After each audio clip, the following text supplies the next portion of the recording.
Today I'll show you my absolute favorite lunch dish. Beef sirloin marinated in garlic, rosemary and black pepper, topped with flavor-packed extra mature cheddar. I'm going to also make my own flatbread to go with it.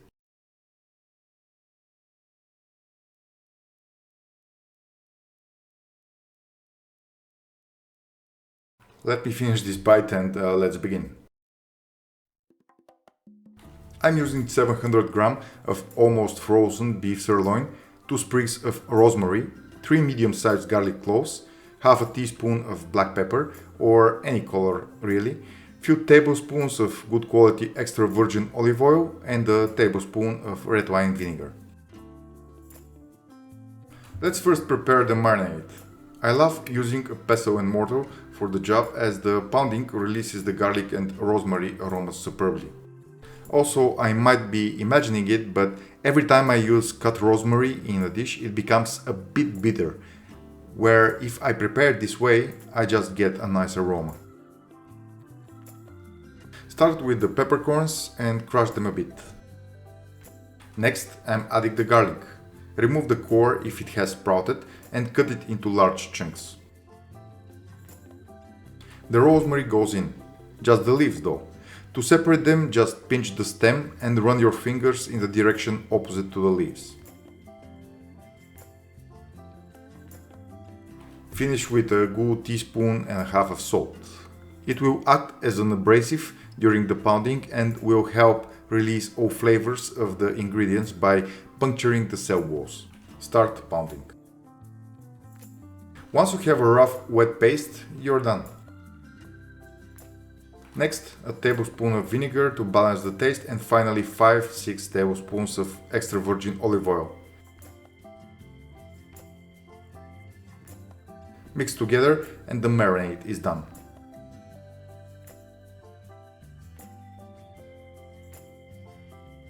Let's get the beef. A few days back I froze it solid in the freezer but moved it in the fridge the night before marinating.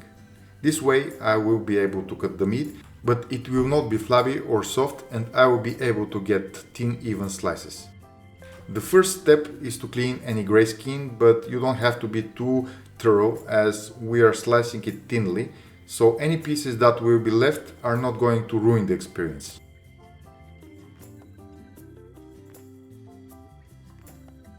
Get a heavy knife. My Santoku works wonders for this application as it is massive and thick, so it will not start bending when we cut into the frozen beef. Find the most stable side of the beef and start cutting it as thin as you can, but try to get whole pieces. Those look much better when cooked. If you need to choose, go with a thicker slice as we can thin them out at the end, but get the full length slices. This thickness is great for me. It's about 2-3 millimeters or 1/10 of an inch.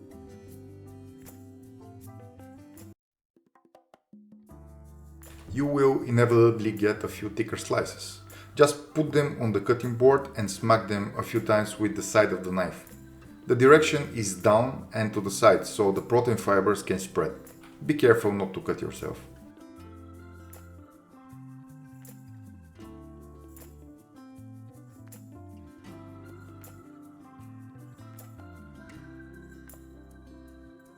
The ends are generally more difficult to cut as those are uneven and the meat has started to thaw.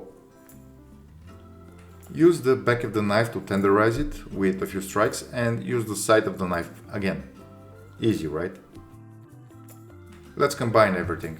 In a container with a lid, pour a tablespoon of the marinade to coat the bottom and start layering the meat. Make sure that the beef slices are overlapping a bit and cover the whole container.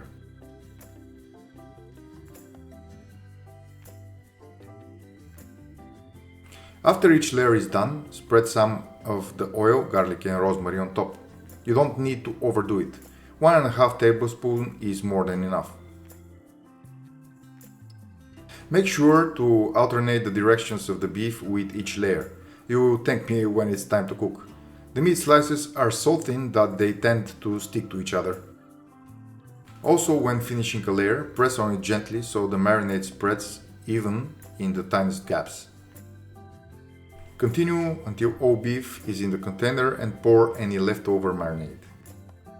Cover with the lid or cling film and marinate in the fridge for at least 2 hours. I always leave mine for at least a day.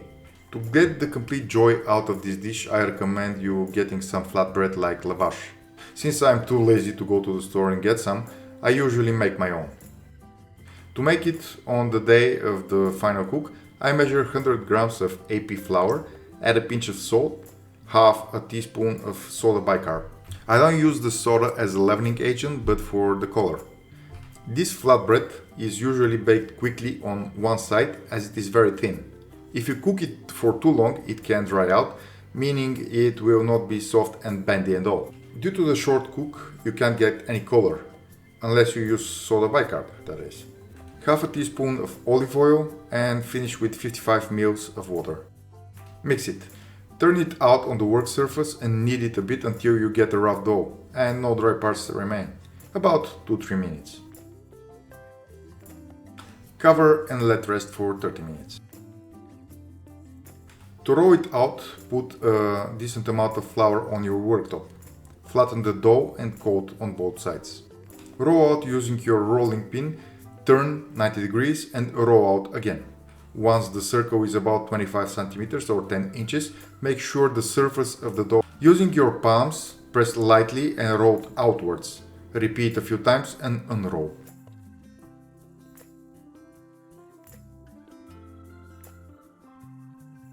Make sure you have enough flour, rotate 90 degrees and repeat. 4 repetitions were enough in my case.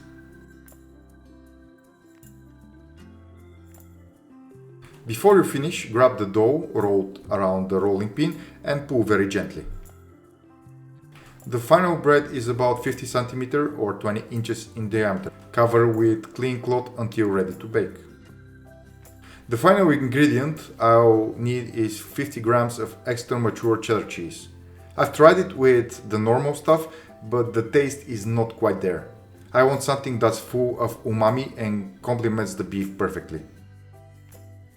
Slice it in very thin pieces. Let's finish this. My oven is being preheated with the baking steel in to the maximum temperature. Place a heavy pan, preferably stainless steel, and heat it up on high.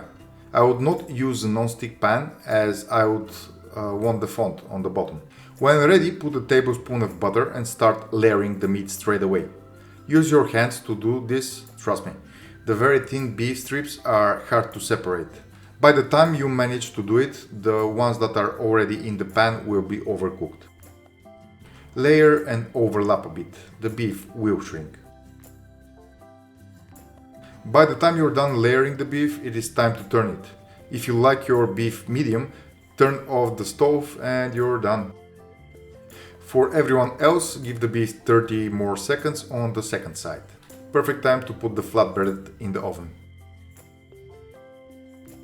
Finally, layer the cheese roughly 1 piece per beef slice and cover with the lid so it can melt. The bread is ready in less than a minute. It should start to bubble almost straight away. Fidgeting with the camera and lights, I left mine in the oven a few seconds too long. See how crispy it became? Don't worry though, just sprinkle it generously with water and cover with a clean towel. In a few minutes it will be somewhat pliable again. That's it, dig in while still hot. The meat and cheese combo is perfect. The garlic and rosemary permeate the dish. The pan sauces, the bread, simplicity and perfection.